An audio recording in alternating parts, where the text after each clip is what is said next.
এ জমিন, তোমরা যারা জমিন ধ্বংস করে দিতে চাও, আমি আল্লাহ দেখতেছি কেমন গুনাহ হইতেছে।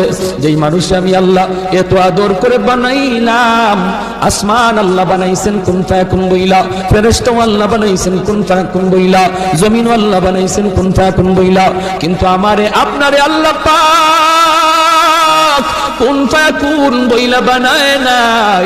আমাকে আপনাকে যখন আল্লাহ বানাইছে, খালাকতু বিয়াদাইয়া, আল্লাহ বলে আমি আমার নিজের হাত দিয়া বান্দা বান্দিরে বানাইছি।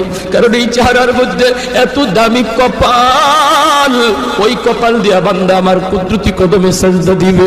এই কপালটার এত দাম, এই কপাল কুন ফায়াকুন বললে হয় না, এই কপাল ফেরেশতাদের হাতে বানাইলেও হয় না, আমি আল্লাহ নিজের হাতে বানাইছি। আল্লাহ পাক কই আমি আল্লাহ দেখি জমিনে কেমন অন্যায় হয়, অত্যাচার কেমন জুলুম হয়, জমিনে কেমন অন্যায় হয়, অত্যাচার হয়, কেমন